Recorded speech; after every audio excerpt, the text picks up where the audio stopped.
20절에서 23절 말씀입니다.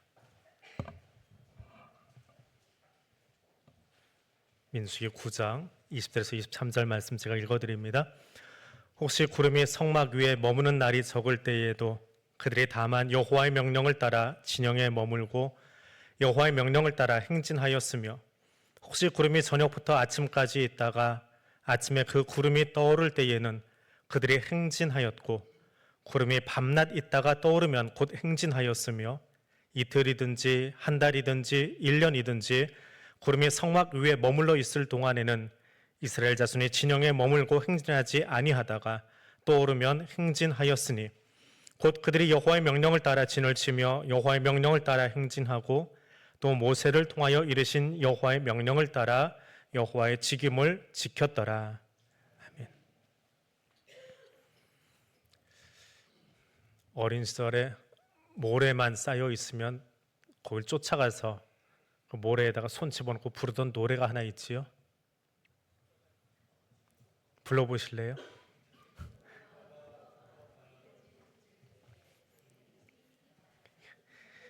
노래도 못하네.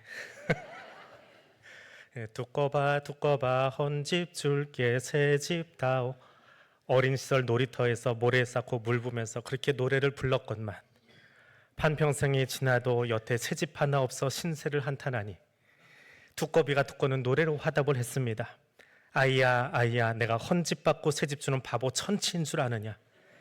네가 어려서부터 그렇게 이기적인 노래나 불렀으니 여전히 넌 너밖에 모르고 하나도 변하지 않았구나. 아이야 아이야, 그래도 내가 용서하마. 남들 따라 그저 남들 따라 부른 노래일 테니 이제라도 서로서로 베풀고 살아가렴.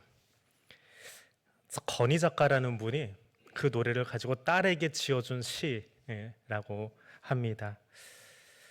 두꺼봐 새집다오, 얻기만 바라는, 나는 헌거주면서 새 것 바라고 있는 그 모습이 어쩌면 우리 신앙 안에도 그대로 있지 않은가.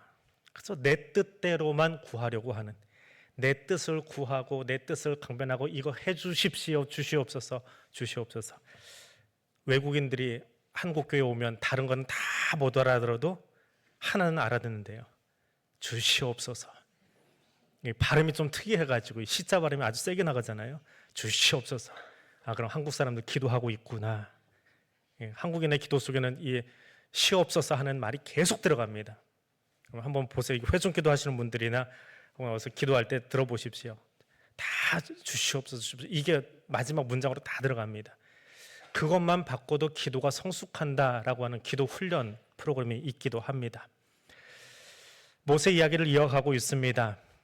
모세 그리고 광야 이스라엘 자손은 이제 텐트를 거두라 라고 할 때 어떤 마음으로 어떤 자세로 응답했을까? 오늘은 그것을 함께 묵상하려고 합니다. 첫 번째 말씀입니다. 어제 텐트 친 것을 거두라고 하시는 하나님. 출애굽하고 1년이 지난 두 번째 달 이야기입니다. 민수기 9장은 일종의 요약본이기도 하고 이제 출발한다라고 하는 스타트 라인이기도 합니다. 이스라엘이 시내 광야에서 유월절 지키고 젖과 꿀이 흐르는 가나안 땅을 향해서 가고 있습니다. 그 이스라엘 자손이 걸어가는 방법은 우리가 익히 아는 것처럼 구름의 인도를 따라갑니다. 구름이 성막에서 떠오르면 이스라엘 자손이 행진했고 구름이 머물면 진을 쳤습니다. 우리의 신앙의 여정에 하나님께서 일어나시면 따라가고 하나님이 멈추면 그 자리에서 기다리자라는 신앙. 금요일날 구역에 나오신 분들은 들었지요? 당위적인 신앙, 기계적인 신앙. 이 본문을 가지고 6년 전에 제가 설교를 한번 주일 낮에 했습니다. 그때는 17절을 중심으로 말씀을 전했고, 그래서 설교의 마무리가 구름 따라가는 인생 됩시다 면 아멘 하고 끝났어요. 이게 당위적인 신앙이에요. 구름 따라갑시다. 그냥 성경 읽고 그대로 읽어낸 것인데, 이 6년이 지나서 다시 모세 이야기를 계속 이어가면서 우리의 신앙이 당위적이어서는 안 된다. 아멘도 중요하지만 그 뒤에 있는 우리의 마음을 한 번 더 묵상해보고 살펴보고 내가 하나님께 어떻게 나아갈 것인가 라고 하는 것을 보아야 되겠다. 그러면서 20절을 주목하여 봅니다. 그리고 마음이 좀 달라집니다. 구름이 성막 위에 머물렀습니다. 구름이 멈추기에 이스라엘 자손이 행진을 멈추고 진을 쳤습니다. 영어 성경은 이 단어 하나하나가 세세하게 구분이 되어 있는데요. 군중으로 보면 이스라엘 민족으로 보면 캠프가 설치되었습니다. 미군 평택 캠프, 동두천 캠프, 의정부 캠프 하듯이 캠프가 설치가 되었어요. 개인으로 보면 텐트를 쳤습니다. 텐트, 장막을 쳤습니다. 레위 지파 입장에서 보면 타버나클, 성막을 정교하게 설치했습니다. 밤이 돼서 그렇게 설치를 한 겁니다. 근데 아침이 되자마자 구름이 일어납니다. 바로 몇 시간 전에 친 그 텐트, 그 캠프, 그 타버나클, 성막을 거두고 이동해야 합니다. 군에서 야외 기동훈련 나갔을 때 일입니다. 포병 근무를 하기 때문에 주로 보병 부대 배속이 됩니다. 포병은 절반은 남아있고 절반은 보병 부대로 들어가서 저희 포탄이 떨어질 탄착점을 알려줘야 되는 그 임무를 감당을 합니다. 다른 부대에 배속돼서 훈련을 나갔습니다. 근데 남의 밥 먹는 거잖아요. 우리 부대가 아니라 지원은 나갔지만 사실은 남의 부대거든요. 그러니까 밥 잘 못 먹고 자리 배정도 이상하게 돼서 구석에 텐트 치고 병사들 5명 관측반하고 같이 텐트 안에서 잠을 잤습니다. 피곤해서 푹 잤습니다. 아침에 눈 뜨고 텐트 밖으로 나왔는데 보병 부대가 없어졌어요. 다 가버린 겁니다. 다른 데로. 우리만 남겨놓고. 못 일어난 제가 잘못하긴 했지요. 여하튼 작전 지도를 펴놓고 다음 수경지가 어딘지 표시가 다 돼 있으니까 그 지도 따라서 아침도 굶고 병사들하고 야 이게 웬일이냐 난리 났다. 그리고는 쫓아갔습니다. 가자마자 훈련 판정관한테 된통 혼나고 보병 부대장한테는 눈칫밥 먹으면서 훈련을 마쳤습니다. 그나마 훈련 마치고 부대 복귀해서 전후 사정을 이미 부대장님도 들었겠지요. 대대장님도 들으셨습니다. 그런데 대장님이 그 사정을 다 듣고 나더니 다음번에 그 부대 나갈 때는 훈련 지원 제대로 해주지 말아라. 판정 점수 빵점 나오게 지원해주지 말아라. 어떻게 배송 나간 부대원들 깨워주지 않고 밥도 안 주고 그렇게 홀대하냐. 절대로 지원하지 말아라. 그 말에 조금 위로가 되었던, 제 잘못도 있지만 조금 위로가 되었던 그런 훈련이 지금도 기억이 납니다. 모세는 어땠을까요? 어젯밤에 텐트 쳤습니다. 개인은 텐트지만 지도자 입장에서는 250만이 땅에 펼쳐져서 텐트를 칩니다. 대한교회 출석하는 이 600명하고는 달라요. 250만입니다. 넓은 지역의 사람들에게 명령을 내리고 각자 텐트를 뚜덕뚜덕 쳤습니다. 그런데 하룻밤 사이에 걷어야 됩니다. 가족 단위로 친 것도 있고 무엇보다 성막은 정말 정교하게 쳐지거든요. 그 위에 해달 가죽을 덮고 그 무거운 휘장을 내려야 되고 힘들게 쳤는데 하루 만에 거들합니다. 그러면 이런 결정이 우리 인생에 또 우리 신앙의 여정 속에 있지 않습니까? 어제까지는 분명 최선이었습니다. 근데 오늘 아침에 되돌려야 합니다. 어제 계획안 잘 써서 냈는데 아침에 출근했더니 계획안 집어던지면서 다시 써오라고 합니다. 어제까지는 최선의 선택이었는데 오늘 다시 생각해 보니까, 오늘 주변 상황 보니까 이건 최선이 아니라 최악의 선택을 해놓았습니다. 다시 시작해야 됩니다. 그때 짜증나고 투덜거리고 원망이 쏟아지기 쉬운 바로 그곳에 믿음은 무엇입니까? 믿음은 무엇입니까? 어제 친 텐트를 거두라고 하실 때 내가 하나님께 보여드릴 수 있는 신앙의 자세가 믿음입니다. 믿음은 어제 친 텐트를 거두라고 하실 때 왜요? 그게 아니고 예 알겠습니다. 순종하는 것이 신앙의 자세입니다. 어제 친 텐트, 어제 거기까지 왔던 그 길, 어제 우리가 했던 결정이 오늘 잘못되었다면, 수정해야 된다면 왜요가 아니라 예 알겠습니다 라고 수정할 수 있는, 거둘 수 있는 그 신앙의 자리에 설 수 있기를 원합니다. 또 하나의 신앙의 모습이 있습니다. 여기가 좋사오니 혹은 거꾸로 여기는 아니오니 라고 말하고 싶을 때 하나님이 거두라 하시면 어떻게 하시겠습니까? 이스라엘 자손이 출애굽해서 가나안에 들어가기 전까지 텐트를 몇 번 치고 몇 번 접었을까요? 성경 퀴즈입니다. 몇 번 치고 몇 번 거두었을까요? 일부 예배 때 여기 신학생이라고 앉아가지고 전사님들이 많이요 그러더라고요. 그래서 성경 공부 똑바로 안 할래? 민수기 33장에 숫자가 나와 있습니다. 라암셋에서 출발해서 요단 동편 모압 강가까지 42곳의 지명이 나옵니다. 42번 치고 거두었습니다. 그런데 오늘 본문을 보니까 그 33장하고 오늘 9장을 이렇게 중첩시켜 놓고 보니까 뭐라고 써 있냐 하면 오늘 본문에 이틀이든지 한 달이든지 1년이든지 구름이 장막 위에 머물러 있을 동안에는 이스라엘 자손이 진영에 머물고 행진하지 아니하다가 떠오르면 행진하였다. 뭐라고요?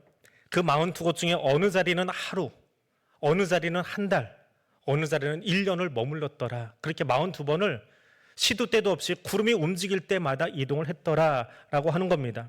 그런데요, 어제 친 것을 거두라고 하는 것도 짜증납니다. 원고에는 없는데 그 책 제목에 그런 게 있어요. 하나님은 농사도 안 지어봤나? 시골 목회하시던 어떤 목사님이 하도 비가 안 오니까 곡괭이 들고 나갔다가 하늘 쳐다보면서 그랬대요. 하나님 농사도 안 지어봤나? 비도 안 내려주고. 그게 책 제목이에요. 어제 친 텐트 거두라 하시는 것도 짜증납니다. 그런데 거꾸로 1년을 머물라고 합니다. 그런데 그 자리가 너무 좋아요. 옆에는 산이 있어서 바람도 막아주고 오아시스도 있고 나무도 있고 넉넉합니다. 1년쯤 지났습니다.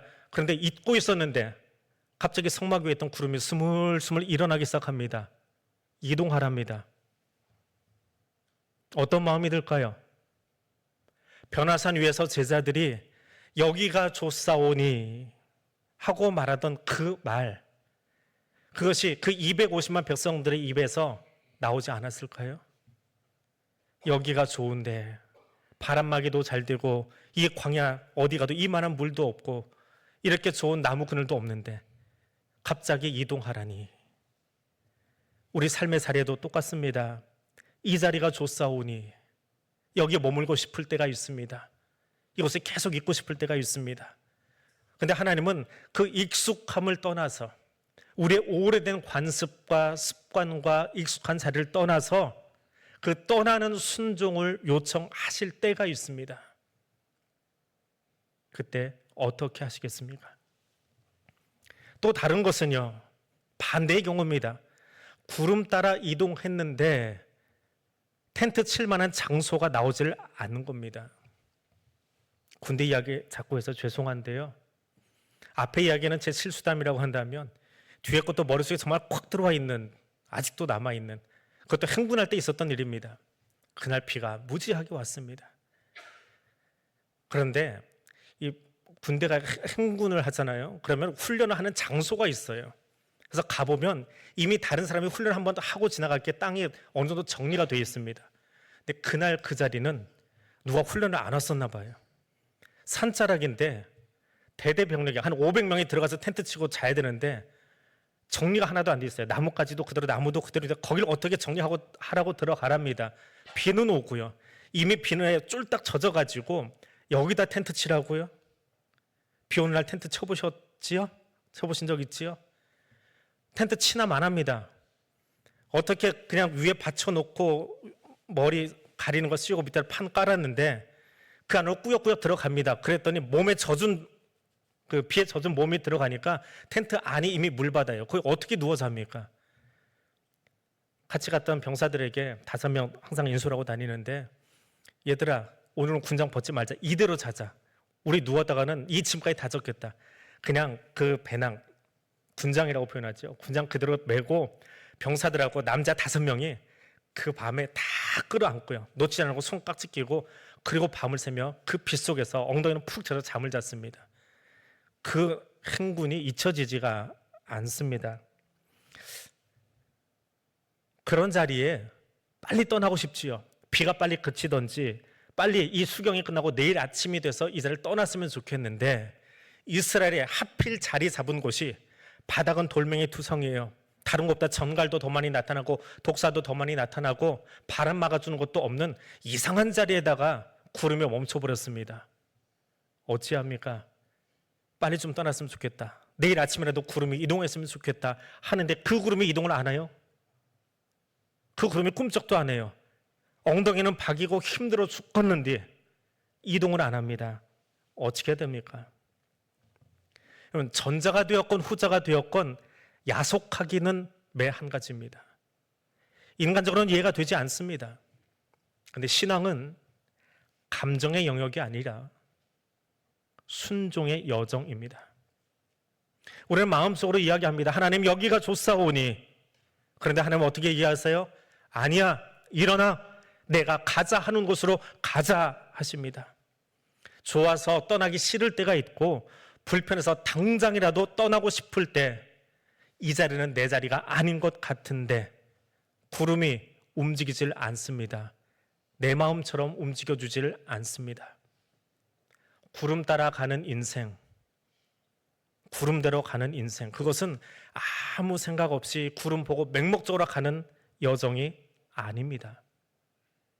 구름을 바라보고 있기에 매 순간 어떤 자리에서든지 내 마음에서 올라오는, 내 속에서 올라오는 여러 가지 마음과 생각을 다듬고 달래고 때로는 내 마음에 맞지 않는 것들을 부딪히면서 텐트를 거두지 말라 하실 때, 혹은 너무 좋은데 텐트를 거두라 하실 때 내가 하나님께 보여드릴 수 있는 그 신앙의 자세가 믿음입니다. 내가 거두고 싶고 걷지 않고 싶고 그것이 아니라 하나님이 거두라 하시면, 혹은 멈추어 있으라 하시면 거기 멈추어 있을 수 있는 것 말입니다. 이 두 가지도 참 힘든데 세 번째는 더 힘이 듭니다. 내가 아는 길인데 그 길 아니다라고 하실 때 텐트가 아니라 생각을 거두라 하시는 하나님이십니다. 사실 이것만큼 큰 결단과 요구, 순종을 요구하시는 것은 없습니다. 성지순례 갔을 때 광야를 지나가고 있는데요, 가이드가 했던 말이 기억이 납니다. 모세가 40년 처가살이 하는데 그 처가살이 하면서 양 몰고 이 지역을 다 돌아다녔을 거예요. 그리고 나중에 알았을 겁니다. 하나님이 출애굽할 때 미리 이 땅을 보게 하시고 지나가게 하셨구나. 그래서 모세 40년은 낭비된 시간이 아니라 그 출애굽한 시간을 볼 수 있는 시간이었다. 여행 가면 가이드는 거의 하나님이에요. 외국어가 되지요. 그 지역 잘 알지요. 그래서 그때는 그냥 끄덕끄덕 했습니다. 그렇구나. 40년 이렇게도 해석할 수 있구나. 그런데 민수기를 다시 묵상하고 모세를 따라가다 보니까 이거는 아닌 것 같아요. 가이드가 말하긴 했지만, 하나님 비스무리한 가이드가 말하긴 했지만 이거는 아닌데 라는 생각이 자꾸 들어오더라고요. 하나님께서 나를 그 알지 못하던 시간, 알지 못하던 자리에서 훈련시키고 있는 것은 분명합니다. 지나온 목회 현장들이 그랬습니다. 그래서 종종 설교 시간에 지나왔던 목회 시간들을 끄집어내서 다시 이야기하곤 합니다.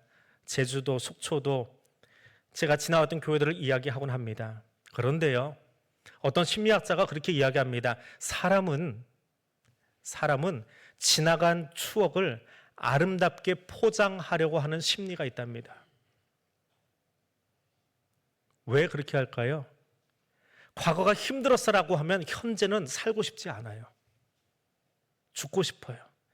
근데 과거가 아무리 힘들어서 그것을 아름답게 포장해 놓음으로써 현재를 살아갈 수 있는 거예요. 그래서 내가 지나왔던 그 기억들, 그때는 정말 힘들었는데 그것을 아름답게 포장해서 이야기를 합니다. 그래서 똑같은 과거의 시간인데 거기에 같이 있었던 사람, 그 시간을 기억하는 제 아내와 이야기를 해도, 혹은 친구를 만나서 그때 우리 이랬지, 너는 그렇게 기억해? 나는 거기 아닌데. 왜 똑같은 시간과 장소와 사건을 각각 다르게 기억할까요? 내가 그것을 아름답게 해석함으로써 현재를 살아갈 수 있도록 스스로에게 힘을 부여하고 있는 우리 심리적인 기제가 있기 때문에 그렇습니다. 그래서 추억은 모두에게 동일하지 않아요. 어쩌면 제가 이야기하는 목회 현장도 제가 과거를 추억하면서 아름답게 포장해 놓은 것을 이야기하고 있는지도 모르겠습니다. 하지만 그 지나왔던 시간이 꼭 내게 도움만 될까요? 모세가 양을 치면서 지나가는 그 자리를 하나님이 콕콕 그대로 집어서 출애굽하도록 도와주셨을까요? 그랬다면 신명기가 끝나갈 즈음에 혹은 민수기가 끝나갈 즈음에 42곳에 진을 베풀었던 그곳을 이야기하면서 어떻게 해요? 모세가 모압 평지에서 야 하나님 기가 막히다. 내가 처가살이 40년 하는 동안 양 몰고 다녔던 그 길 그냥 의미 없이 지나간 길 아니었구나. 하나님이 이 길로 출애굽시키시려고 나로 미리 정탐하게 하신 거구나 하는 감탄사가 한 번쯤은 나와야 되지 않았을까요? 모세는 그런 감탄사를 내뱉지 않습니다. 모세는 광야의 지리를 40년 그 미디안 광야에서 살면서 누구보다 잘 알았지만 하나님은 모세가 아는 길이 아니라 하나님이 아시는 길로 인도했습니다. 모세가 지나간 길은 어떤 길입니까? 양들이 풀 뜯어 먹을 수 있고 물 마실 수 있는 생명력 있는 땅으로 지나다녔어요. 그런데 출애굽한 이스라엘 백성들이 지나간 땅이 생명력 있는 땅입니까? 어느 자리는 반석을 쳐야만 물이 나올 수 있는 척박한 땅이었어요. 어느 자리는 텐트 치기 어려운 곳이었고요. 모세가 아는 길이 아니라 하나님이 훈련을 위해서 다른 길로 인도하셨습니다. 그때 모세는 내가 알던 길 아니지만 주님이 가자 하시니까 따르겠습니다 라고 고백했을 겁니다. 이것이 지금 우리에게 필요한 신앙의 자리입니다. 이제 기억나는 이야기 하나를 더 들려드리려고 합니다. 들으셨던 분도 혹 계실지 모르겠어요. 그런데 이 이야기는 사실 이야기를 생각할 때마다 다시 되뇌일 때마다 제 자신을 깊이 성찰하게 만드는 나를 돌아보게 하는 선배님의 이야기입니다. 신대원 수업 시간에 목회 실습이라고 하는 과목이 있는데 거기 오셨던 목사님이 들려주신 이야기입니다. 노량진 교회, 한국에 드물게 원로 목사가 2분 계신 교회입니다. 지금도 그 선대 원로 목사님 아직도 살아계시지요. 이민식 목사님. 그분이 제가 학교 다닐 때는 현역에 계시면서 와서 수업을 해주셨어요. 그 어르신이 그때가 아마 은퇴하셨을 때인 것 같아요. 지금 2번째 목사님이 은퇴하고 계시니까. 근데 그 목사님께 학생들이 하는 질문은 어떻게 보면 좀 유치하기도 하고 좀 맹랑하기도 한 저돌적인 질문들을 던지곤 했습니다. 근데 어떤 학생이 목사님께 질문했어요. 목사님, 나중에 목회하다가 회의를 인도하는데 누가 자꾸 반대하면 어떻게 할까요? 라는 질문을 던졌습니다. 지금 생각해보면 말도 안 되는 질문을 원로급 되는 선배 목사님에게 질문한 거죠. 근데 그 목사님 입이 약간 합죽고 있잖아요. 딱 이렇게 안으로 약간 말리는 듯한 조용하고 천천히 나가는 목소리를 이야기했을 때 그 목소리가 지금도 늘 제 가슴에 울림이 있고 저를 성찰하게 합니다. 이렇게 이야기를 해주셨어요. 문장을 다 기억하는 건 아니지만 맥락이 그렇습니다. 네가 분명 기도하고 응답받았음이 분명해. 그래서 그것을 하자고 했을 거야. 그런데 누가 회의 중에서 그 이야기를 반대하거든 멈춰라. 멈추는 것도 순종이다. 멈추는 것도 순종이다. 그 사람에게 멈춤이 아니라 하나님 앞에 멈춰라. 하나님의 인도하심이 분명하다면 그분이 다시 발휘할 거고 그때 일하면 된다 하시던 말씀이 지금도 기억이 납니다. 내가 알고 내가 경험한 그 광야의 길이고 내가 확신하는 길이어도 내가 주의 뜻을 다 알지 못하기에 이 길로 가자라고 말하면 텐트를 거두는 것이 아니라 내 생각을 멈출 수 있는 것. 그 선배 목사님의 가르침, 그걸 따르다 보니까 때로는 우유부단해 보이기도 합니다. 그런데 늘 그 질문과 그 답이 나를 다시 훈련시키고 계시기에 텐트가 아니라 나의 생각을 거둡니다. 내 생각을 거두라 하십니다. 구름을 통해 우리를 인도하시는 하나님께 순종한다라고 하는 것은 어제 텐트 친 것을 거두라고 하셔도, 이 자리가 너무 좋을 때 떠나라고 하셔도, 이 자리가 불편해도 머물라고 하셔도, 무엇보다 너희의 생각을 거두라, 오직 나에게 집중하라 하실 때, 하나님과 동행하는 것은 당위적인 아멘이 아니라 그 매 순간이 결단과 순종을 요구하시는 것임을 묵상하게 됩니다. 오늘도 하나님은 나에게 거두라 하십니다. 혹은 머물라 하십니다. 구름이 떠오르던, 구름이 멈추던 그 중심에는 항상 하나님께서 계십니다. 나의 진짜 목적지는 구름이 아니라 구름 가운데 임재해 계신 하나님, 그분이십니다. 그 하나님께 집중할 수 있는, 그리고 하나님이 멈추라 하실 때, 또 거두라 하실 때, 내 안에는 숱한 갈등에도 불구하고, 숱한 질문에도 불구하고, 왜요? 그것이 아니라, 예, 알겠습니다. 순종할 수 있는 그 믿음을 오늘 내게 달라고 기도할 수 있는 이 아침 되시기를 바랍니다. 오늘 말씀 기억하면서 우리 함께 기도하겠습니다. 하나님, 나의 눈이 주의 영광을 바라보기를 원합니다. 하나님, 나의 귀가 하나님의 음성을 분별해 들을 수 있기를 원합니다. 그래서 하나님, 멈추라 하실 때, 하나님 일어나라 하실 때, 하나님 거두라 하실 때 그 음성에 순종할 줄 아는 그 믿음을 나에게 허락해 주옵소서. 기도하는 이 시간 되기를 원합니다. 우리 함께 소리 내어서 내 자신의 고백을 하나님께 올려드릴 수 있기를 원합니다. 함께 기도합니다. 전능하신 하나님, 우리의 인생 여정이 구름의 인도함을 따라 그 구름 기둥이 멈추면 나도 그 자리에 진을 베풀고, 그 구름이라면 행진하던 이스라엘 백성들처럼 아메롱답하며 나아가야 되는 길임을 알고 있습니다. 그러나 그 순간, 그 매 순간 구름이 떠오를 때에 혹은 구름이 멈출 때에 내 안에는 숱한 그 갈등과 그 숱한 질문과 그 숱한 외침과 또 한 번 싸우고 또 한 번 영적 전투를 벌이고 주 앞에 순종하는 것이 나의 삶인 것을 오늘 다시 새겨뒀습니다. 이 시간 나의 눈이 주의 영광 바라보기를 원합니다. 이 시간 나의 귀가 열려서 사람의 소리가 아니라 하나님의 음성을 분별해 들을 수 있게 되기를 원합니다.